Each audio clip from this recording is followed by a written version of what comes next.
What is going on, everybody? Been a diehard Pistons fan since 2003 and starting to get cautiously optimistic about this Pistons team.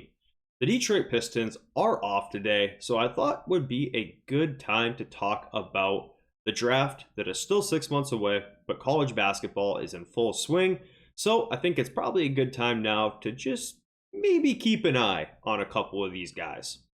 So in this video, kind of want to talk about the draft situation, what pick we might have, and then I want to go through and talk about 8 prospects that I'm watching closely as I think they might be a good fit for the team.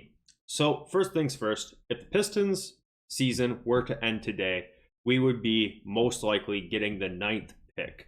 In previous years, we have been top of the lottery. This time, we're probably going to be towards the back. If we somehow manage to get below 13, that pick conveys to the Timberwolves. If not, it rolls over to the following year. Personally, I would love to see that happen. Might be an unpopular opinion, but I think that would be great because if that pick conveys, that means 2 things. That means that allows us to trade future firsts in the 2026, 27, or 28 draft, which we currently can't do because that pick rolls over to next year. So we can't trade those. If the pick conveyed, then we could. And also, that would mean that the Pistons were in the playoffs. So it would be a win-win situation, in my opinion. But as it stands right now, we're probably looking at drafting somewhere in the 9, 10, 11 range, most likely. I know that it's early, but that's probably where we're at. And there will be a very small chance we can move up into the top 3. If we did, there's 3 no-brainer guys. Number 1, Cooper Flagg, 17 years old, incredible defensive motor, would be a great secondary option next to Cade, a lob threat. He would be an amazing pick. Are we going to get him? Almost certainly not. Second guy, same story, Ace Bailey, tough shot maker, would be awesome to see next to the young core. Probably won't get him if he somehow fell into our lap, would be cool to see. And another guy, Dylan Harper, he gets compared to Cade a lot. I'm not sure if it's just the hair and the number 2 jersey. Actually, no, it's not just that. He does have some shades of Cade Cunningham in his game.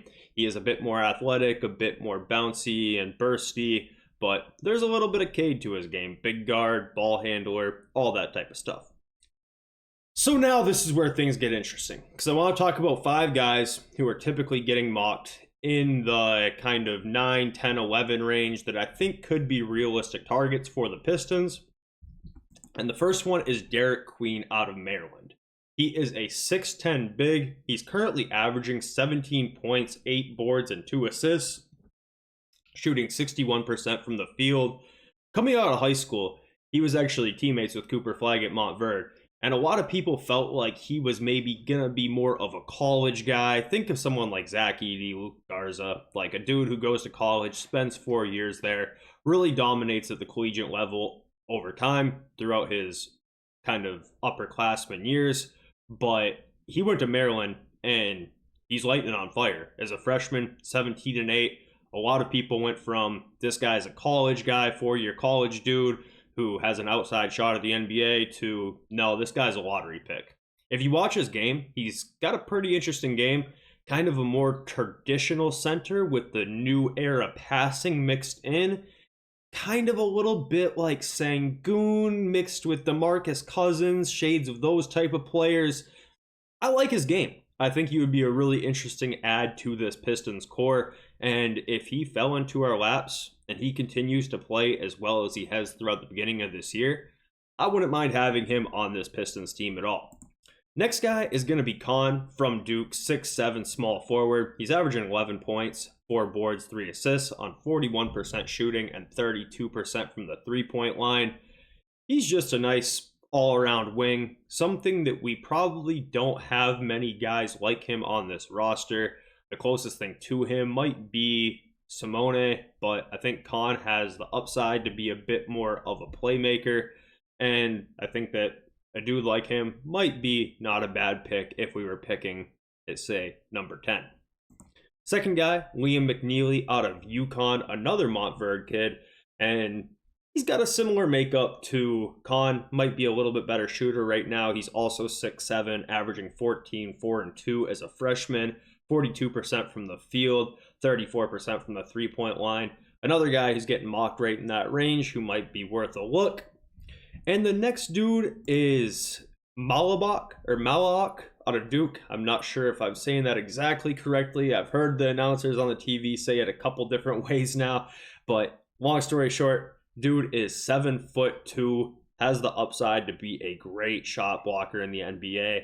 Currently averaging 8 points and 5 boards on 76% shooting. He's only getting 18 minutes per game right now for Duke, and he's very raw. I've watched probably more Duke than anybody outside of maybe Michigan State this year, and mostly that's just due to Cooper. So haven't exactly been keyed in on him, but from what I've seen, there's definitely upside there. He's got a lot of size. That 7'2" is very real and could be a nice dude to add to the team, especially because of the rim protection on this Pistons squad going forward is a little bit shaky.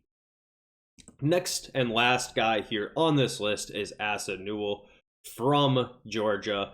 6'11" power forward, is a freshman. He's averaging 16 and 6 on 57% shooting.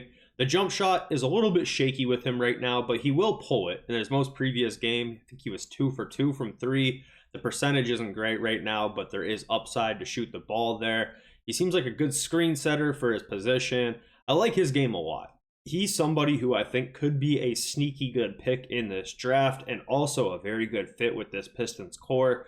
We don't have many true fours on the roster, and I think that he is that.